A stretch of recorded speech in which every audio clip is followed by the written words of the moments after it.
ప్రాథమికంగా మనం ఎదుర్కొనేవన్నీ రియల్ లైఫ్లో సమస్యలు, నిజ ప్రపంచంలో మనం ఎదుర్కొనే సమస్యలు. వీటన్నిటి వెనుక కూడా సైన్స్ ఉంటుంది, సిద్ధాంతపరమైనటువంటి నాలెడ్జ్ ఉండాలి.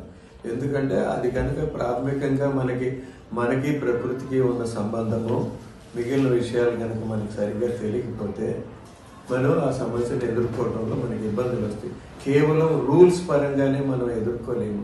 ఎందుకంటే రూల్స్ అన్నీ కూడా మనకి వ్యతిరేకంగానే ఉంటాయి. ప్రభుత్వం ఏ చట్టాలు తెచ్చినా ఏమి తెచ్చినా అది ప్రజల గురించి రియల్గా కాదు. పెరుగుతున్న విజ్ఞానాన్ని బట్టి ప్రజల నుంచి వచ్చే ఒత్తిడి చూడ ఏం చేయటంటే ఆ చట్టాల పేరుతోనే పారిశ్రామికవేత్తలను ఎలా కాపాడాలి అని చూస్తారనమాట. అందుకే చట్టాలు జరుగుతాయి. మనం ఏ విషయంలో అయినా చూసినప్పుడు తర్వాత ఎగ్జాంపుల్స్లో చెప్పుకుందాము. అందుకోసం మనకి ఒక బేస్ ఉంటే అసలు ఏం జరుగుతుంది, ఎందుకు జరుగుతుంది, దీని నుంచి మనం ఎలా బయటపడాలి అనేది అవగాహన ఉంటే అప్పుడు ప్రభుత్వం కానీ సంస్థలు కానీ ఏం చేస్తున్నాయి అర్థం చేసుకోవటం వీలవుతుంది. అది చేసినప్పుడే కొంత మోటివేషన్ కూడా వస్తుంది. మనకి సమస్య మీద సమగ్రమైన అవగాహన ఉన్నప్పుడే మనకి మోటివేషన్ ఉంటుంది. దాన్ని ఎలా ఎదుర్కోవాలనేటువంటి అవగాహన క్విక్గా వస్తుంది. కేవలం అవగాహన లేకుండా మనం ఏదన్నా చేయడానికి ప్రయత్నం చేస్తే దాని నుంచి మంచి సమాధానాలు రావు. కేవలం ఇప్పుడు ఫర్ ఎగ్జాంపుల్ కాలుష్యం వస్తుందని ఒకటే సమస్య అన్నారు అనుకో, ఇప్పుడు ఇథనాల్ ప్లాంట్స్లో అదే జరుగుతుంది. మాకు వాసన వస్తుంది. వాసన ఎందుకు వస్తుంది? వాడు అవతలాడు ఏం చెబుతాడు, కాలుష్యమే లేదంటాడు. వాడు ఇచ్చిన అనుమతి పత్రాల్లో అసలు కాలుష్యం చూపించడమే లేదు. మరి ఎందుకు చూపించట్లేదు అనే దాన్ని ప్రశ్నించగలగాలంటే మనకు కొద్దిగా దానికి సంబంధించిన విషయాలు తెలియాలి కదా. అక్కడ ప్రాబ్లం వస్తుంది అనమాట. అందుకోసం అసలు ముందుగా అసలు మనకి ఈ సమస్యలన్నీ కూడా వాళ్ళు ఎదుర్కొంటున్న సమస్యలన్నీ కూడా పారిశ్రామిక ప్రపంచాన్ని నిర్మించుకుంటున్న క్రమంలో ఏర్పడినవి. అంతకుముందు లేవు కదా. 1750 ఆ ప్రాంతాల ముందు ఈ సమస్యలు ఒకటి లేవు. ఆ తర్వాత వచ్చిన సమస్యలు, ఆ తర్వాత ఎందుకు వచ్చినాయి అనేది మనం ఆలోచించుకోవాలంటే అసలు బేసిక్గా బేసిక్గా అదనమాట. అందుకోసం మనం అసలు ప్రజలు పర్యావరణం అనేది ఏంటో మనం తెలుసుకుంటాము. ప్రజలకి పర్యావరణానికి ఉన్న సంబంధం ఏంటి, దీని గురించి ఇందులోనే ఒక జోసయ్య స్టాంప్ అన్న ఆయన దీని గురించి చెప్తే ఏం చేశారంటే, మనం పర్యావరణాన్ని కాపాడుకోవటం అనేది ఒక బాధ్యత. ఆ బాధ్యతని మనం కొంచెం పక్కదావ పట్టిస్తే, సో దాని మీద పూర్తిగా శ్రద్ధ పెట్టకపోతే అప్పుడు ఏమవుతుంది, దానికి కాన్సిక్వెన్సెస్ ఉంటాయి. దాని నుంచి కలిగేటువంటి పరిణామాలు ఉంటాయి. ఆ పరిణామాలకి పైన మనకేమి కంట్రోల్ ఉండదు. మన బాధ్యతలు మనం సరిగ్గా నిర్వర్తించినట్లయితే ఆ పరిణామాలు ఉంటాయి. కానీ ఒకసారి అది తప్పించుకోవటం మనం చేయవచ్చు, కానీ దాని నుంచి వచ్చిన విపరిణామాలు ఏమైనా ఉంటాయో వాటి నుంచి మనం తప్పించుకోలేము. అది మనం తెచ్చుకోలేము. అందువల్లనే వస్తుంది. తర్వాత ఇవాళ మీకు అందరికీ తెలుసు, భూతాపం భూమి వేడెక్కిపోతుంది, క్లైమేట్లో పెను మార్పులు వస్తున్నాయి. దాని ప్రభావాలు అన్ని రంగాల మీద పనిచేస్తున్నాయి. వ్యవసాయ రంగం మీద, మన ఆరోగ్యము అన్నిటి మీద పనిచేస్తుంది. అది ఎంత స్థాయికి వచ్చిందంటే ఇవాళ భూమికి ప్రముఖ శాస్త్రవేత్తలు డేవిడ్ కింగ్ లాంటి ఆయన బ్రిటిష్ ప్రభుత్వానికి సలహాదారుగా పనిచేసిన ఆయన ఏం చెప్పారంటే మనకి అప్పుడు 2022-23లో చెప్పిన మాట అనమాట, మనకి 3-4 ఏళ్ల కంటే ఎక్కువ సమయం మిగిలిలేదు అని చెప్పారు. తర్వాత మనం పెద్దగా చేయగలిగేది ఏమిటంటే మనం ప్రమాద అంచునే ఉన్నాం. మనం ఇవాళ అంచునే ఉన్నాం. మొన్న కూడా ఒక 60 మంది శాస్త్రవేత్తలు ఒక రీసెర్చ్ పబ్లికేషన్ చేశారు. అందులో వాళ్ళు ఏం చెప్పారంటే, వాళ్ళు చెప్పింది ఏంటంటే, అందులో మనం ప్యారిస్ ఒప్పందం చేసుకున్నాం 2015లో.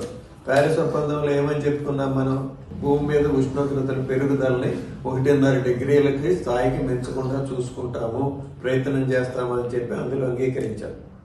కానీ ఆ 2002 అగ్రిమెంట్లో తీసుకున్న 1.5 డిగ్రీల ఉష్ణోగ్రత ఇంకా 2-3 ఏళ్లలో మనం శాశ్వతంగా దాటేస్తున్నాము, ఇక అది ఇర్రివర్సిబుల్ చేంజ్ అయిపోయింది అని చెప్పి మన వాళ్ళు చెప్పారు.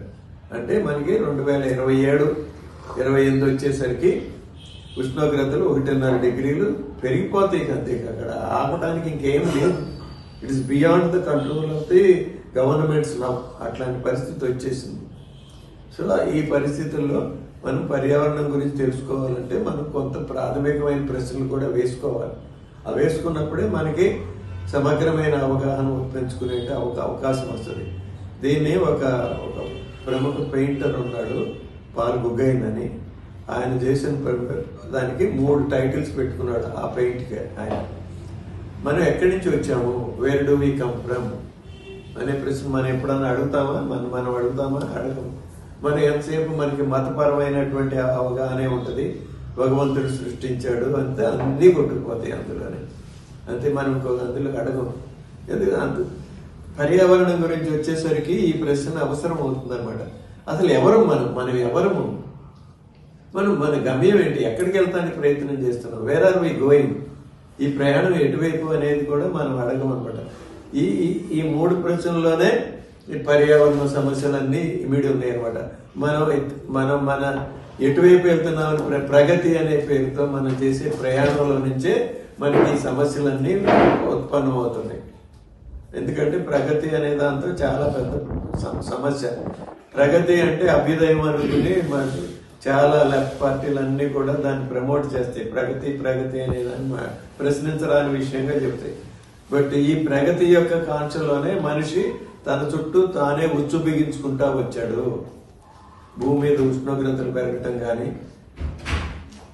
క్లైమేట్లో మార్పులు రావటం కానీ, సముద్రాల మట్టాలు పెరగటం కానీ, ఈ వచ్చిన పెనుమార్పులన్నీ కూడా ఇప్పుడు ఎక్కడ చూసినా కాలుష్యం విస్తరించడం కానీ, గాలి, నీరు, నేల కాలుష్యం రావడం కానీ, ఇవన్నీ కూడా ఆ ప్రగతి కాంక్షలో నుంచి పుట్టుకొచ్చినవే. అది అందువల్ల ఏది సరైన ప్రగతి అంటే మనం దాన్ని ఎలా చూడాలి? ప్రగతి అంటే మనం ఇప్పుడు ఎలా చూస్తామంటే, ఇవాళ మనం ఇలా ఉన్నాము, ఇంతకంటే మెరుగ్గా జీవిస్తాము ముందు అనేటువంటి ఆలోచనే ప్రగతి అంటారు. ఇంతకంటే ఇంకా ముందు బాగా ఎలా, ఇప్పుడున్న దాంతోనే బ్రతుకు దుర్భరం అయిపోతుంది. కొద్ది మంది బతుకులు బాగానే ఉన్నాయి,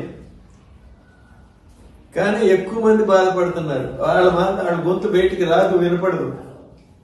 ఇప్పుడు మన భారతదేశం తీసుకుంటే మీడియన్ ఆదాయం కనుక మనం తీసుకుంటే మీడియన్ ఆదాయం 23,000 రూపాయలు సంవత్సరానికి. అంటే నెలకి 2,500 రూపాయలు ఒక ఆదాయం వస్తే వాడు ఏం బతుకుతాడు, ఎలా బతుకుతాడు? అంటే ఈ మీడియన్ ఆదాయం అంటే దేశంలో 70 కోట్ల మంది ఆ ఆదాయం కంటే తక్కువతో బతుకుతున్నారు అని అర్థం. 70 కోట్ల మంది అంత దుర్భర దారిద్ర్యంలో ఉంటే అది ప్రగతి ఎట్లా అవుతుంది? కేవలం ఒక 5-10% మంది కొంచెం ఒక భద్రత ఉంటే, వాళ్ళకి కనీస ఆదాయం ఉంటే, వాళ్ళు బతకగలుగుతుంటే, ఆ మొత్తాన్ని మనం మొత్తం అదే అభివృద్ధి అని చూపిస్తే మిగిలిన 90% గురించి ఎవడు పట్టించుకోవాలి? ఇప్పుడు ఈ సమస్యలన్నీ కూడా మెయిన్గా చట్టం కానీ, ప్రభుత్వాలు కానీ, అన్ని రూల్స్ కానీ అన్ని కూడా దే ఆర్ అగెనిస్ట్ దట్ 90%. ఈ ఓసిఫెరస్ సెక్షన్ ఆఫ్ 10% ఎవరున్నారో వీళ్ళ అవసరాల కోసం గొంతెత్తి మాట్లాడుకుని పత్రికల్లో మాట్లాడినా, టీవీ స్టేషన్లో మాట్లాడినా అందరూ వీళ్ళే, ఈ 10%లో వాళ్ళే మాట్లాడేది. అసలు మనం ఎక్కడి నుంచి వచ్చామంటే ఆరిజిన్ ఏంటి, భూమికి మనకి ఉన్న సంబంధం అనేదే పర్యావరణంలో వస్తుంది. మొట్టమొదటి భూమి పుట్టినప్పుడు అది 454 కోట్ల సంవత్సరాల క్రితం భూమి పుట్టింది. అంతకుముందు భూమి లేదు. భూమి పుట్టిన తర్వాత మనం మనుషులుగా మనం ఎప్పుడు వచ్చాము? ఈ మన రూపంలో ఉన్న మనుషులుగా మనం వచ్చి 3 లక్షల సంవత్సరాలు మాత్రమే అయింది. ఈ మధ్యకాలంలో ఏం జరిగింది? 454 కోట్ల నుంచి ఈ మధ్యకాలంలో అసలు భూమి జీవులకు యోగ్యత లేదు, జీవించే యోగ్యత అక్కడ లేదు. భూమి మీద వేడి మండే గోళం అది ఏర్పడినప్పుడు ఏమైంది? విశ్వంలో ఉన్నటువంటి డెబ్రీ అంతా కలిసి ఆ గ్రావిటేషనల్ ఫోర్స్కి గుద్దుకొని ఒక గోళంగా ఏర్పడినప్పుడు ఆ వేడికి మొత్తం గోళం అంతా మండే గోళం అనమాట. ఇది కూడా అది చల్లబడే వరకు మండుతూనే ఉంది, చాలా వేడిగానే ఉందన్నమాట. ఆ వేడిగా ఉన్న క్రమంలో అది చల్లబడాలి కదా, ఓవర్ ఏ పీరియడ్ తిరుగుతూ ఉంది, కంటిన్యూస్గా చల్లబడుతూనే ఉంది. అప్పుడు గాలి లేదు, ఆక్సిజన్ అనేది లేదు, భూమి చుట్టూ నైట్రోజన్, కార్బన్ డైఆక్సైడే ఉన్నాయి, ఆర్గాన్ అనే జడవాయువు ఉంది.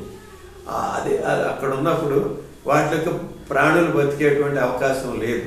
ఈ ప్రాణులు ఎట్లా వచ్చినాయి అంటే, ఇది చల్లబడినప్పుడు భూమి చుట్టూ గ్రావిటేషనల్ ఫీల్డ్లో ఉన్నటువంటి మండిపోయిన హైడ్రోజన్ ఏదైతే ఉందో నీటి ఆవిరిగా భూమి చుట్టూ ఆవరించి ఉంది.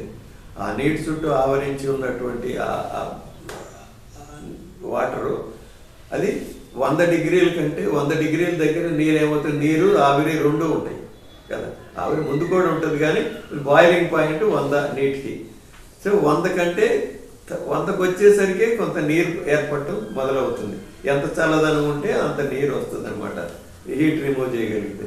అలా ఇంకా 1 డిగ్రీ తగ్గిందనుకోండి మొత్తం నీరే అయిపోతుంది. అట్లా ఆ నీరు అయ్యే క్రమంలో ఏమైంది, ఆ నీరంతా వర్షంలాగా భూమి మీద పడింది.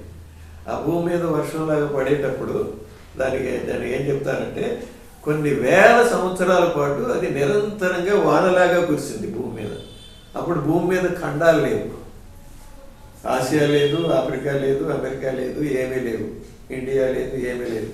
మొత్తం అంతా భూమి అంతా కూడా ఒక గోళంగా ఉంది. పైన ఒక క్రస్ట్ లాగా ఉంది. అగాధాలు లేవు, సముద్రాలు లేవు, ఏమీ లేవు. ఆ తర్వాత నీళ్లు పడినప్పుడు నీళ్లు మొత్తం భూమిని కప్పేసింది. Entire planet surface was covered with water అన్నమాట. ఆ వాటర్ ఉన్నప్పుడు మొదట జీవులు ఈ టైంలో వాన కురిసేటప్పుడు ఏమైంది, విపరీతమైనటువంటి ఎలక్ట్రికల్ యాక్టివిటీ. మేఘాలు నుంచి వర్షం కురుస్తున్నప్పుడు ఉరుములు పిడుగులు పడతాయి కదా, లైట్నింగ్ వస్తుంది కదా. ఆ పిడుగులు పడే క్రమంలో నిరంతరంగా పడుతున్నప్పుడు దాంతో నుంచి కెమికల్ రియాక్షన్స్ అయ్యాయి. గాలిలో నత్రజని ఉంది. అప్పుడు వాన కురుస్తున్నప్పుడు ఈ కొన్ని కెమికల్స్ ఫామ్ అయ్యాయి. ఆ ఫామ్ అయిన కెమికల్స్ అన్నీ కూడా నీటి ఉపరితలం మీద చేరుతాయి. ఎక్కడ పోతానికి ఏం లేదు కదా, నీళ్ళలోకే వస్తాయి. నీళ్ళలోకి వచ్చిన తర్వాత దాని మీద ఒక ప్రొఫెసర్ హురే అని, హెరాల్డ్ హురే అని ఒక కెమిస్ట్రీ శాస్త్రవేత్త, యూనివర్సిటీ షికాగో ఆయన ఒక లెక్చర్లో ప్రతిపాదించాడు అనమాట, ఇలా జరిగి ఉండొచ్చు, this is the precursor for life అని. ఆయన దగ్గర స్టీవెన్ మిల్లర్ అని ఒక పిహెచ్డి స్టూడెంట్ ఉన్నాడు. ఆయన అన్నాడు, సార్ మీరు ఉన్నే హైపోథెసిస్ లాగా ఎందుకు చెప్తారు, మనం ల్యాబొరేటరీలో ప్రయోగం చేసి చూద్దామన్నాడు. ప్రయోగం చేసి చూద్దామని ఏం చేశారంటే కొంత ఆపరేటర్స్ రిగప్ చేసి అందులో ప్రీమార్డియల్ అట్మాస్ఫియర్ ఏముందో కార్బన్ డైఆక్సైడ్, నైట్రోజన్ అవన్నీ అందులో నింపి ఆక్సిజన్ లేకుండా ఆర్గనై పెట్టి వాటికి 2 ఎలక్ట్రోడ్స్ పెట్టి కంటిన్యూస్గా ఎలక్ట్రిక్ స్పార్క్స్ క్రియేట్ చేస్తూ కొన్ని గంటలు ఎక్స్పెరిమెంట్ రన్ చేసిన తర్వాత కింద ఒక లిక్విడ్ లాగా ఫామ్ అయింది. ఆ లిక్విడ్ని తీసుకెళ్ళి అనాలిసిస్ చేశారు. అనాలిసిస్ చేస్తే వాళ్ళకి దాని మొత్తం అనాలిసిస్ అంతా ఇచ్చారు.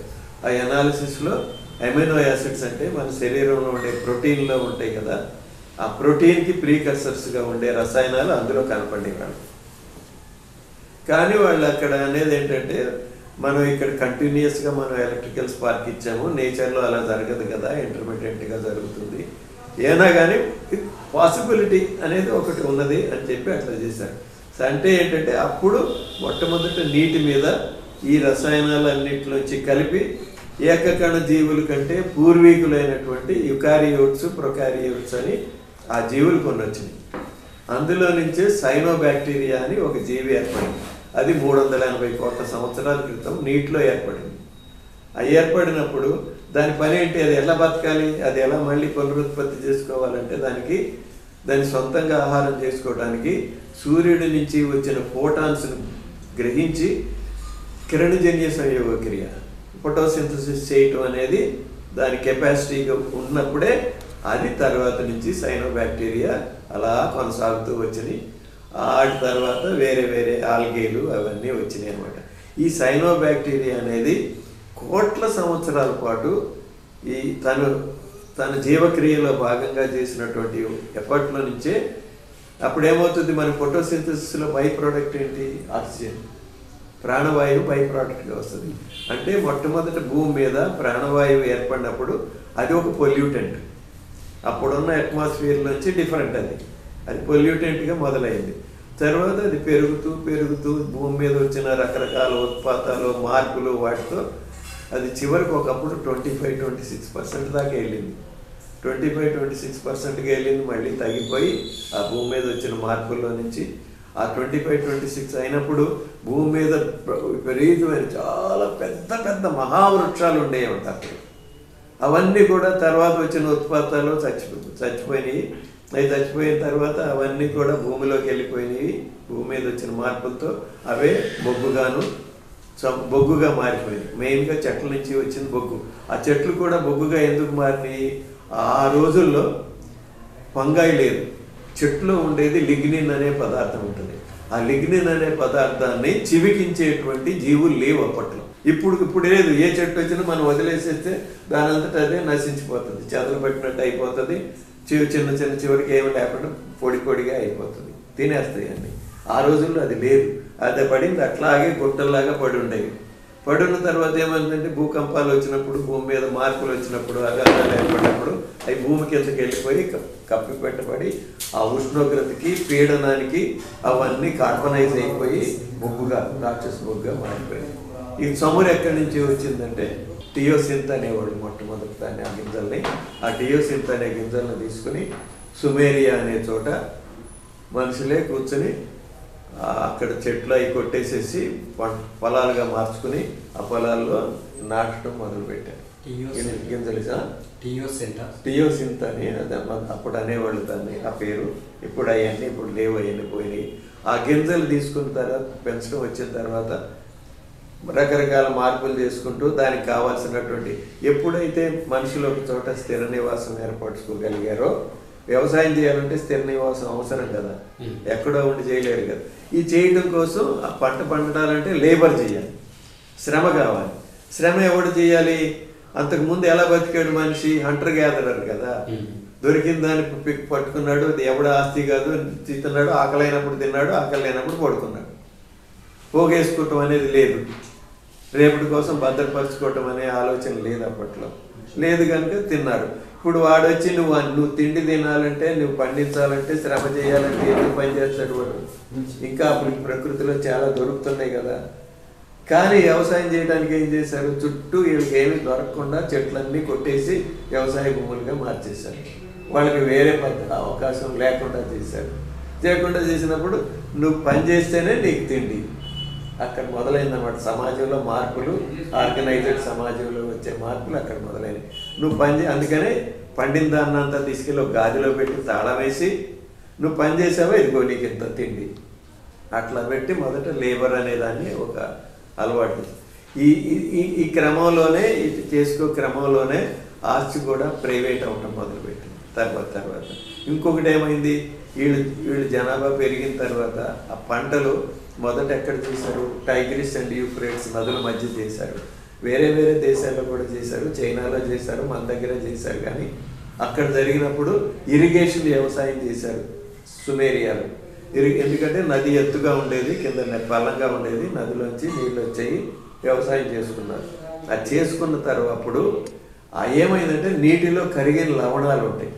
అది చాలా ఉష్ణ ప్రాంతం. అది ఉష్ణ ప్రాంతంలో డ్రైనేజీ గురించి పెద్దగా వీళ్ళకి తెలియదు అప్పట్లో, వ్యవసాయం కొత్తలో.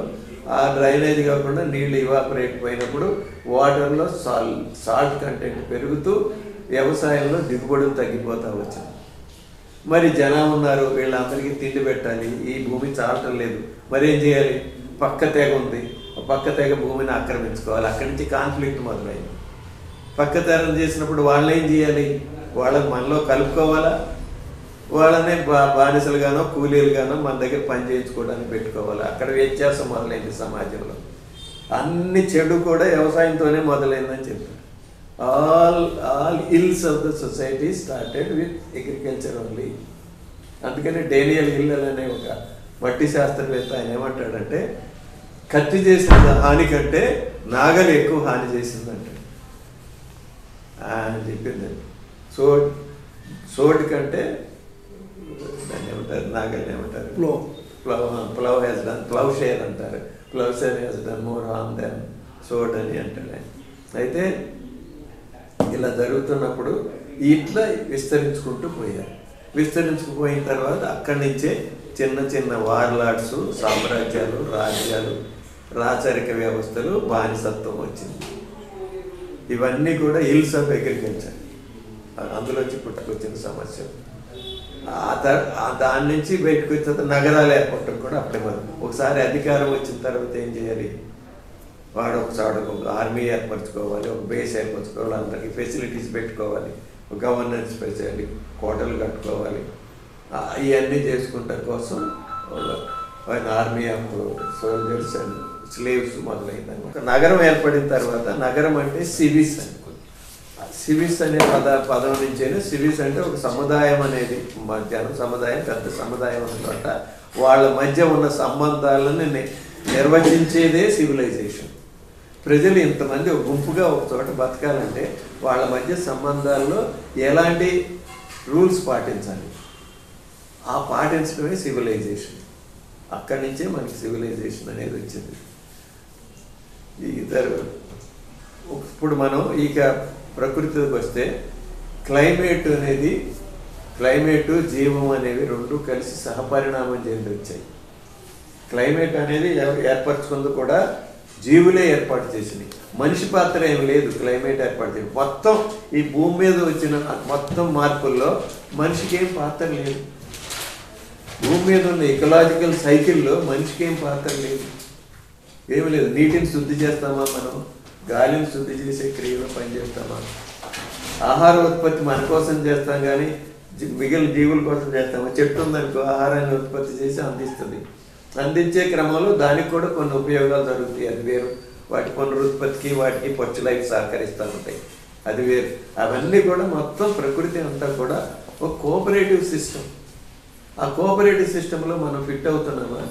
మనం ఆ కోఆపరేషన్ అనేది నిజంగా మన దగ్గర, నేను కొంచెం చిన్నాడు యంగర్ డేస్లో మన రాష్ట్రంలో కూడా బోలెడు సహకార సంస్థలు ఉన్నాయి. ఎక్కడ పోయినాయి ఇప్పుడు? అయ్యి సహకార సంస్థ అనేది ఇప్పుడు అర్థం లేని వ్యవస్థ అయిపోయింది. అట్లా లేదు. ఇది మొత్తం ప్రకృతిలో నుంచి మనం నేర్చుకోవాల్సింది ఏంటంటే, we have to live collectively. అని ఒకరితో ఒకరు సంబంధం లేకుండా బతకడం అనేది సాధ్యం కాదు అనేది మనకు తెలియాలి. ఆ ప్రకృతి నుంచి నేర్చుకోవాల్సింది. ఆ పోతున్నందువల్ల మనకి కష్టాలన్నీ వస్తున్నాయి. కోఎవల్యూషన్ ఆఫ్ క్లైమేట్ అండ్ లైఫ్, ఇవి రెండు కలిసే వచ్చినవి. ఈ క్లైమేట్ ఏర్పాటు చేయడంలో రకరకాల జీవులు, కప్పల దగ్గర నుంచి పక్షుల దగ్గర నుంచి ప్రతి జీవి కూడా వీటన్నిటికీ అవకాశాన్ని కల్పించింది. ఈ ప్రకృతి ఇలా రావడానికి కారణమైనవి సూక్ష్మజీవులు. పర్టికులర్లీ సూక్ష్మజీవులే కార్బన్ డైఆక్సైడ్ని రీసైకిల్ చేస్తాయి. కార్బన్ డైఆక్సైడ్ రీసైకిల్ చేసేవన్నీ సూక్ష్మజీవులే. బ్యాక్టీరియానే, ఆల్గే లాంటివి, చెట్లు అంటారు కానీ చెట్లు కంటే ఎక్కువగా అవి చేస్తాయి. సముద్ర తటం మీద ఉన్నటువంటి ఆల్గే కానీ వేరే బ్యాక్టీరియా ఏవైతే ఉంటాయో అవి ఎక్కువగా దాదాపు ఈక్వల్గా చేస్తాయి అన్నమాట. అవి పోతే ఇప్పుడు సముద్రాలకు ఏం జరుగుతుంది? ఆమ్లీకరణ జరుగుతుంది. మనం విపరీతంగా ఇంధనాన్ని తగలబెట్టి గాలిలో వదులుతుంటే, కార్బన్ డైఆక్సైడ్ని వదులుతుంటే, ఆ కార్బన్ డైఆక్సైడ్ దేని తొలగిస్తుంది? చెట్లు తొలగించట్లా, సగం పైగా సముద్రాలు తొలగిస్తున్నాయి. కార్బన్ డైఆక్సైడ్ నీటిలో కరుగుతుంది. ఆ కరిగి కార్బానిక్ యాసిడ్ ఫామ్ అవుతుంది. ఆ కార్బానిక్ యాసిడ్ ఫామ్ అయినందువల్ల నీటి యొక్క pHలో మార్పు వస్తుంది, ఆమ్లీకరణ జరుగుతుంది. అది ఆమ్లీకరణ కూడా దాదాపు దశ దాటిపోయి, అది కొంచెం ఇంకా నియంత్రణలోనే ఉంది, పూర్తిగా దాటలేదు. కానీ అది ఆ దశలోనే వెళ్తుంది. మొన్న ఇంకా రెండు గ్రహ హద్దులు ఇంకా మనం దాటలేదు. అందులో ఎసిడిఫికేషన్ కూడా ఒకటి. మన ఈ కార్బన్ సైకిల్స్, నైట్రోజన్ సైకిల్స్ ప్రకృతిలో అన్ని వలయాల్లోనే ఉంటాయి. మనం ఈ ఇండస్ట్రీస్ ఏదైనా తీసుకున్నా ఒక ముడి పదార్థాన్ని తీసుకుంటాడు, దాన్ని ప్రాసెస్ చేస్తాడు, ప్రాసెస్ చేస్తే వేస్ట్ వస్తుంది. సో వేస్ట్ మళ్ళీ రీసైకిల్ కాదు. ప్రకృతిలో అలా వేస్ట్ అనేది ఉండదు.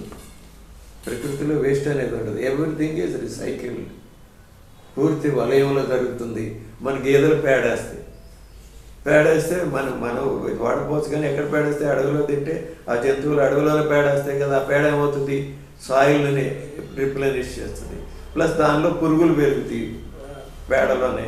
రకరకాలుగా ప్రతిదీ ఎక్కడ ఈ సిస్టంలోనే దానికి పనిచేయడానికే పనికొస్తుంది, కానీ వేస్ట్ కాదు.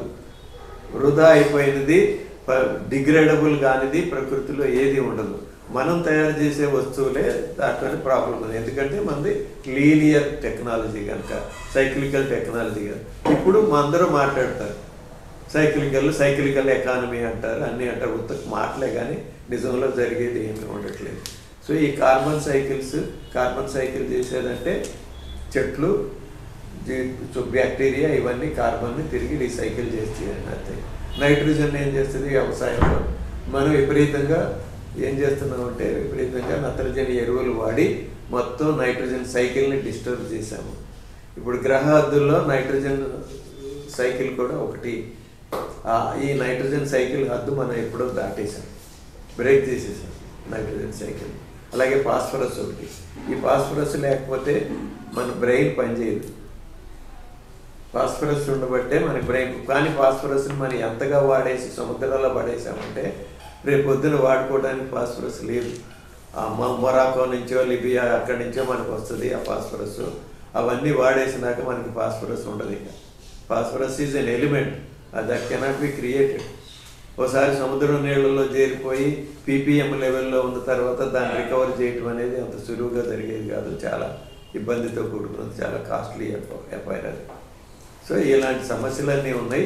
ఇదంటే నాగరికతలో మనం వాటిని వాడుకొని చాలా కంఫర్ట్స్ తెచ్చుకోగలిగాం. కానీ లాంగ్ రన్లో ఇప్పుడు ఆల్రెడీ మనం లిమిట్స్కి వచ్చాం. ఏమి మనకి భూమి, దీన్నే ఆయన ఒక అర్థశాస్త్రవేత్త ఆయన ఏం చెప్పాడంటే పారిశ్రామిక విప్లవం ఏర్పడినప్పుడు భూమి అనేది ఒక ఎంటీ వరల్డ్, పెద్దగా ఏమీ లేవు, అన్ని వనరులు మీకు లభ్యమవుతున్నాయి. ఈ వనరులన్నీ వాడుకోవడానికి మీకు కావలసినంత అవకాశం ఉన్నది. కానీ ఒకసారి పారిశ్రామిక విప్లవం మొదలైన తర్వాత మనం వనరులు వాడటాన్ని ఎక్స్పోనెన్షియల్గా ఘాతీయంగా పెంచుకుంటూ వచ్చిన తర్వాత వనరులన్నీ తగ్గిపోతున్నాయి. ఈ వనరులు ఇంకెంతో కాలం రావు. అందులో పర్టికులర్లీ పునరుత్పత్తి లేని వనరులు, ఖనిజాలు ఉన్నాయి. ఆ ఖనిజాలకు పునరుత్పత్తి ఉండదు. అవి ఒకసారి భూమి ఏర్పడినప్పుడు ఏర్పడినవి అలాగే ఉన్నాయి. వాటిని తవ్వి తీసేస్తున్నాము, వాడేస్తున్నాము. అందులో నాణ్యమైనవన్నీ ఆల్రెడీ వాడేసాము. ఎంతకాలం వస్తుంది? రాదు. ఇనుప ఖనిజమే ఉంది. ఇనుము అంటే కొంత ఏర్పడిన తర్వాత స్టీల్ కొంతవరకు స్క్రాప్ అని రీసైకిల్ చేయడానికి అవకాశం ఉంది. అన్నిటికీ అలాంటి అవకాశం ఉండదు. సో ఈ పరిస్థితులన్నీ ఉన్నాయి కనుక మనం ఈ ఎకానమీ కూడా చెప్తారు. ప్రకృతికి ఎకానమీకి ఏం సంబంధం ఉందో కూడా మనం చెప్పాలి. మనకి ప్రభుత్వాలన్నీ ఏం చెబుతున్నాయి? మనం ఎకనామిక్గా ప్రపంచ దేశాలతో, సంపన్న దేశాలతో పోటీ పడాలంటే మనం పారిశ్రామికంగా ఎదగాలి. దానికోసం మనం ఖనిజం తీయాలి, కొత్త కొత్త ఉత్పత్తులు చేయాలి, మన ఉత్పాదకతను పెంచాలి, ఇవన్నీ చెప్తారు. ఓకే, ఎంతకాలం పెంచుతావు? నీకు చేయడానికి అప్పుడు మన దగ్గరికి అసలు బ్రిటిష్ వాడు ఇండియాకి ఎందుకు వచ్చాడు? ప్రపంచం అంతా యూరోప్ దేశాలు ఎందుకు ఆక్రమించి వలసవాదాన్ని చేసినాయి? కారణం ఏంటంటే ఒకసారి వాళ్ళు ఇండస్ట్రియల్ ఉత్పత్తి ప్రారంభించిన తర్వాత వాళ్ళకి వనరులు కావాలి. వనరులు కావాలంటే ఎక్కడి నుంచి వస్తాయి? ఎక్కడ బలహీనులుగా ఉన్నారో వాళ్ళ దగ్గర ఎప్పటికే తుపాకీ ఉంది కనుక వాళ్ళని ఆక్రమించేసేసి వాళ్ళ వనరులన్నీ తీసుకుపోయారు. అట్లాగే జరిగింది. మన దగ్గర కూడా వచ్చింది. ఎందుకు వచ్చారు? ఊరికనే వచ్చారా? మన వనరుల కోసం వచ్చారు. ఆ వనరులు తీసుకోవటం పోయిన తర్వాత, రెండో ప్రపంచ యుద్ధం తర్వాత సాధ్యం కాకుండా తగ్గిపోయిన తర్వాత అందరికీ స్వాతంత్రం ఇవ్వాల్సి వచ్చిన పరిస్థితుల్లో ఇప్పుడు కొత్త రూపంలో ఏం చేస్తున్నారు? నయా ఉదారవాదం రూపంలో ఎయిడ్ అని చెప్పి, డైరెక్ట్ ఇన్వెస్ట్మెంట్ అని చెప్పి, వరల్డ్ ట్రేడ్ అని చెప్పి రకరకాల రూపాల్లో మన దగ్గర పెట్టుకొని ఆ ఫ్యాక్టరీలు తీసుకొచ్చి ఇక్కడ పెట్టి ఇక్కడ ఉత్పత్తి చేసి కాలుష్యాన్ని అడ్డుగోలుగా పారబోసి అక్కడ అదే ఫ్యాక్టరీ అక్కడ నడిస్తే దానికి రూల్స్ వేరు ఉంటాయి, అదే ఫ్యాక్టరీ ఇక్కడ నడిస్తే ఇక్కడ రూల్స్ వేరు ఉంటాయి. అంతేగా? అందువల్ల అట్లా జరుగుతూ పోతుంది. సో దీని నుంచి పర్యావరణాన్ని మనం ఫర్ ఎగ్జాంపుల్ నేను నా వయసు, మేము స్కూల్లో ఉన్న వయసులో పర్యావరణం ఎంత క్లీన్గా, ఎక్కడ పడితే అక్కడ నీళ్లు తాగేవాళ్ళం. రైల్లో ప్రయాణం చేస్తుంటే రైల్వే స్టేషన్లోనే నీళ్లు పట్టుకుని తాగేవాళ్ళం. ఇవాళ ఎందుకు చేయలేకపోతున్నాం అలాగా? సో ఈ ప్రగతికి ఉన్న ప్రైస్ ఏంటి? మనకి బాటిల్లో ఎందుకు నీళ్లు తాగుతున్నాం? బాటిల్లో నీళ్ళు కూడా మంచివేనా? ఆ బాటిల్లో నీళ్ళల్లో మైక్రో ప్లాస్టిక్స్ ఉంటుంది. చాలా ఎంత చెప్పారంటే ఒక లీటర్లో 2,40,000 పార్టికల్స్ ఉంటున్నాయంట ఆ బాటిల్లో, micro plastic particles. 1 litre bottle 2,40,000 particles. మరి మనకు కనపడవు, సూక్ష్మంగా ఉంటాయి, అవే తాగుతున్నాం మనం. ఇంకోటి ఏంటంటే ప్రతి వాళ్ళ బ్రెయిన్లోని కూడా మనం తీసేస్తే మైక్రో పార్టికల్స్ పట్టుకుని తీస్తే 7 గ్రాముల మైక్రో ప్లాస్టిక్స్ చేయాలి అంట బ్రెయిన్లో. 7 grams ఆ 7 గ్రామ్స్తో మనం ప్లాస్టిక్ స్పూన్ మనం తయారు చేసుకోవచ్చు. ఆ ప్లాస్టిక్ స్పూన్ పట్టుకుని మన బ్రెయినే మనం పీక్కుని తినచ్చు. బ్రెయిన్ లో, బ్లడ్ లో, ప్లసెంటాలో, అన్నిట్లో బ్రెస్ట్ మిల్క్ లో, స్పర్మ్ లో, human body everywhere micro plastic చేరిపోయింది. అలాగే ఇంకో కెమికల్ కూడా, ఫ్లోరినేటెడ్ కెమికల్స్ అని, PFAS అని, అవి కూడా చేరిపోయింది. పరిస్థితి ఏంటంటే కొంతమంది ఉత్పత్తి చేసుకోవడం కోసం, అమ్మి లాభాలు చేసుకోవడం కోసం వాటి పర్యవసానాలను గుర్తించకుండా అధికారంలో ఉన్న ప్రభుత్వాలు సంపద సృష్టి అనే పేరుతో అడ్డగోలుగా అనుమతులు ఇచ్చి ఉత్పత్తిని చేశారు. పర్టికులర్లీ రసాయనాల దగ్గరికి వచ్చేసరికి కాలుష్యం అంటే ప్రధానమైన సమస్య రసాయనాలతోనే. చాలా రసాయనాలు ప్రకృతిపరమైనవి కావు. ఇవన్నీ కూడా సింథటిక్ కెమికల్సే మనం తయారు చేసేవన్నీ కూడా.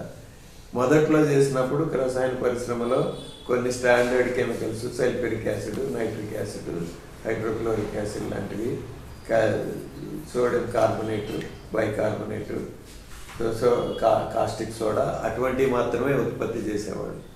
ఇప్పుడు లక్షల కెమికల్స్ ఉత్పత్తి చేస్తున్నాం మనం.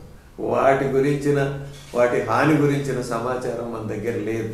ఇప్పుడు ఇవాళ ఎనీ టైం మనం మార్కెట్లో కెమికల్స్ కొనాలంటే 1,00,000 కెమికల్స్ దొరుకుతాయి. కనీసం 1,00,000 కెమికల్స్ దొరుకుతాయి. ఆ 1,00,000 కెమికల్స్తో దేనితో ఏ హాని ఉండదనే సమాచారం పూర్తిగా ఉండదు. అది పరిస్థితి.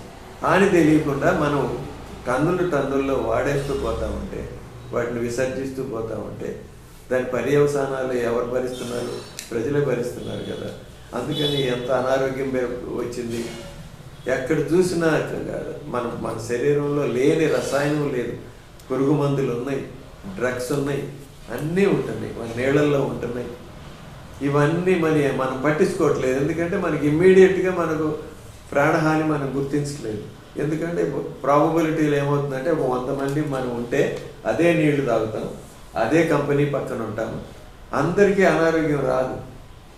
కొంతమందికి తొందరగా అనారోగ్యం వస్తుంది, కొంతమంది తొందరగా చచ్చిపోతారు, అనారోగ్యంతో చచ్చిపోతారు. సో 2-3% మంది పోతా ఉంటే మిగిలిన వాళ్ళు పట్టించుకోవట్లేదు. ఆ ప్రాబబిలిటీలో మనం బయటపడుతుంటే అది తప్పించుకోవట్లేదు. అట్లా అది అందువల్లనే మొత్తం ఈ పాలసీలోనే మార్పులు రావట్లేదు. పాలసీలో ఇప్పుడు అందరూ పైనుంచి డిమాండ్ చేసేది ఏంటంటే, ఇప్పుడు పాలసీ ఏంటంటే రసాయనాల policy, A chemical is innocent unless proven. అంటే దాన్ని ఇంట్రొడ్యూస్ చేసి ఉత్పత్తి చేసిన తర్వాత అది నిరూపణ అయిన తర్వాత మాత్రమే దాన్ని నిషిద్దాము అంటారు. అసలు నిరూపణ ఎవరు చేయాలి? సామాన్యుడికి ఏం తెలుస్తుంది దాని గురించి? నిరూపణ చేయాలంటే ఎంత పరిశోధనలు చేయాలి, ఎంత డేటా కలెక్ట్ చేయాలి, ఎన్ని ఎక్స్పెరిమెంట్లు చేయాలి. బాగా మనం డస్ట్ అట్మాస్ఫియర్ పనిచేస్తే వస్తుంది. నా మిత్రుడు మాతో పాటు కాలేజీలో చదువుకున్న అతను NLCలో పనిచేశాడు. అతను పనిచేసి ఇక్కడే దగ్గరలోనే ఉంటాడు, ఇక్కడ నాగార్జున నగర్ కాలనీ దగ్గర. అతను COPD వ్యాధితోనే చచ్చిపోయాడు. ఇంట్లో ఆక్సిజన్ సిలిండర్ పెట్టుకుని కూర్చునేవాడు. అట్లా ఇలావన్నీ జరుగుతాయి అన్నమాట. సో ఈ పరిశ్రమల నుంచి జరిగిన ప్రాబ్లం అందరూ కాదు కనుక మిగిలిన వాళ్ళు ఎవరు పట్టించుకోరు. ఎవరు కొద్దిమంది చచ్చిపోతూ ఉంటారు. ఓకే, మనకేం కాలేదు కదా అని అనుకుంటారు. కానీ అట్లా ఉండకుండా ఇప్పుడు దాదాపు కుటుంబాల్లో ప్రతి కుటుంబాన్ని క్యాన్సర్ టచ్ చేస్తుంది ఆల్మోస్ట్ కదా.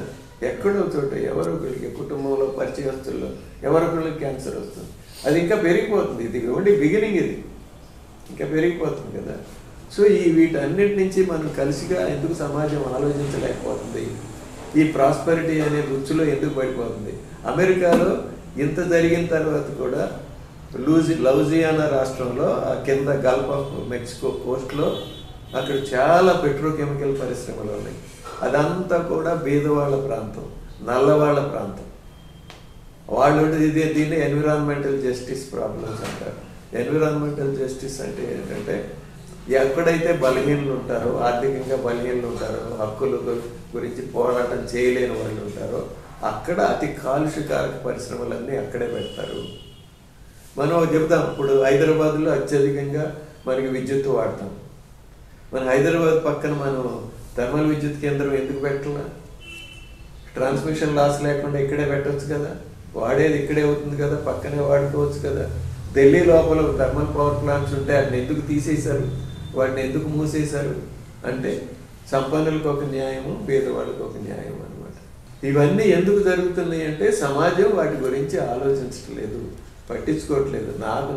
నా సంగతి నేను చూసుకుంటా అనేది ఒక ఆలోచన ఎప్పుడైతే బలంగా వచ్చిందో, మా జీవిత కాలంలోనే మేము చూస్తున్నాం కదా, విద్యార్థి లోకంగా ఉన్నప్పుడు కూడా విద్యార్థులు స్పందించేవాళ్ళు, సామాజిక సమస్యలకు స్పందించేవాళ్ళు. ఇవాళ ఎవడన్నా ఒక స్టూడెంట్ ఏదైనా కామన్ ఇష్యూ మీద మాట్లాడి నోరు తెరిచి స్పందించేది ఏమైనా కనపడుతుందా? సమాజాన్ని మొత్తానికి ప్రభావితం చేసే విషయాల మీద విద్యావంతులైనందుకు చేస్తున్నారు ఎవరన్నా? ఇప్పుడు అక్కడ అమెరికన్ యూనివర్సిటీలో పాలస్తీనియన్ల గురించి విద్యార్థులు ఉద్యమాలు చేస్తున్నారు. మన దగ్గర ఎవడన్నా చేస్తున్నాడు? అప్పుడు చేస్తున్నారు, వాళ్ళని డిటైన్ చేసేస్తున్నారు. చేసేచ్చు కానీ బట్ అక్కడ భయపడకుండా చేస్తున్నారు కదా, దానికి సింపతి ఉంది కదా, ఎంపతి ఉంది కదా. మరి మన దగ్గర లేదు కదా. మన దగ్గర ఎంతగా నాకు గుర్తు 1980s ఎన్టీ రామారావు ప్రభుత్వం వచ్చిన తర్వాత తెలంగాణలోను ఆంధ్రాలోను విద్యార్థులందరూ రోడ్డెక్కి నాగార్జున సాగర్లో న్యూక్లియర్ పవర్ ప్లాంట్ పెట్టడాన్ని వ్యతిరేకించారు, పెద్ద ఉద్యమం చేశారు. విద్యార్థులు వాళ్ళ సమస్యల మీద చేయాలని పోతున్నారు. అప్పుడు లేవా విద్యార్థులకు సమస్య లేదా? అప్పుడు అప్పుడు పేదరికం లేదా? అప్పుడు కూడా ఎక్కువ మంది సామాన్య గ్రామాల్లో నుంచి చిన్న చిన్న కుటుంబాల నుంచి వచ్చి కాలేజీలో చదువుకున్న వాళ్ళే కదా. నేను కాలేజీలో చదువుతున్న రోజుల్లో నాకు తెలిసి ఎక్కువ మంది రైతు కుటుంబాల నుంచే, గ్రామాల నుంచే వచ్చేవాళ్ళు. హైదరాబాద్ లాంటి నగరాల నుంచి 5-10% కంటే ఎక్కువ మా కాలేజీలో ఉండేవాళ్ళు కాదు. వరంగల్లో ఇంజనీరింగ్ కాలేజీలో మరి ఏమైపోయారు వాళ్ళంతా? ఇప్పుడు జనరేషన్ అవన్నీ లేదు. అది దానికి కారణం సమాజంలో వచ్చిన మార్పులను బట్టి, వచ్చిన తేడాలు బట్టి వీళ్ళు మారిపోయారు. ఎందుకంటే అది అట్లా అదే కాలక్రమంగా వచ్చిన సమాజంలో రాజకీయంగా వచ్చిన మార్పులను బట్టి ఒక హైప్ క్రియేట్ చేశారు. నువ్వు చదువుకో, ఇది చదువుకున్నాక అమెరికా వెళ్ళిపో, డాలర్లో సంపాదించుకో, గొప్పగా బతుకు అని ఒక భ్రమ కల్పించా. ఆ భ్రమలో పడిపోయి అని అట్లా వెళ్తున్నాం. అదే అందుకనంటే డిస్కనెక్ట్ అయిపోయింది. మనం చదువుకుంటున్నాము, చదువుకున్నంత మాత్రాన మనం ఏంటి అనేది అవగాహన కావట్లేదు. ఇప్పుడు ప్రభుత్వం రాజకీయ అవసరాల కోసం అబద్ధాలు చెప్తుంది. ఆ అబద్ధాలను గుర్తించగలిగిన శక్తి చదువు నుంచి రావాలా వద్దా? మన చదువు నుంచి ఆ శక్తి కలుగుతుందా? కలగట్లేదు కదా. మెకానికల్, ఎలక్ట్రికల్, సివిల్ కూడా ఇప్పుడు ఎవరు చదవకుండా చేస్తున్నారు. మరి ఎట్లాగా ఏదైనా ఒక స్క్యూడ్ సోషల్ డెవలప్మెంట్ అవుతుంది. బ్యాలెన్స్ లేదు ఎక్కడను. నిజంగా ఇంతమంది కంప్యూటర్ ఇంజనీర్స్ అవసరం ఉందా సమాజానికి అని ఆలోచించేవాళ్ళు లేడు. తల్లిదండ్రులు ఆలోచించట్లేదు, విద్యార్థులు ఆలోచించట్లేదు. దీని నుంచే మనకి నష్టాలు జరుగుతున్నాయి. సో సమాజం మేల్కోకుండా ఏది చేస్తే, అందుకని మనం ఏ ఉద్యమం గురించి చేయాలన్నా కూడా ఆ ఉద్యమాల గురించి సరైన అవగాహన కావాలంటే మనకి ప్రకృతి గురించి సరైన అవగాహన కావాలి. ప్రకృతి గురించి సరిగ్గా అర్థం చేసుకుంటే మన జీవితాలను కూడా మనం మెరుగ్గా అర్థం చేసుకోగలుగుతాం. అసలు చదువు ఎందుకు అనే ప్రశ్న మనం వేసుకుంటే చదువుకి పరమార్థం ఏంటి? ఏమి చదువు అంటే ఉద్యోగం కోసమా? అంతేనా? నెల జీవితం తీసుకోవడం కోసమే చదువుతామా? దానికి అంతకంటే వేరే అర్థం లేదా చదువుకి? చదువు నుంచి చదువుకున్నందువల్ల మనం ఇతరుల కంటే వేరుగా మనం ఏం చేయగలుగుతున్నాము, వేరుగా ఏం ఆలోచించగలుగుతున్నాము, ప్రపంచాన్ని గుర్తించడంలో మనకి మిగిలిన వాళ్ళకి ఉన్న తేడా ఏంటి? అది ఉండట్లేదు. మనం ప్రపంచాన్ని మన అవసరాలకు తీర్చేదానిగానే చూస్తున్నాము, మనకి మెరుగైన అవకాశాలు వచ్చేదానిగానే చూస్తున్నాం. కానీ ఇది ఇలా జరగదు. ప్రకృతికి సూత్రాలు ఉన్నాయి, ప్రకృతి దాని ప్రకారమే పనిచేస్తుందని ఒక ఫిజిక్స్ ప్రొఫెసర్ ఏమంటాడంటే, ప్రకృతి సూత్రాలని అమలు చేయటానికి ఎలాంటి పోలీసు వ్యవస్థ అవసరం లేదు, ఎలాంటి న్యాయ వ్యవస్థ అవసరం లేదు అని చెప్తారు.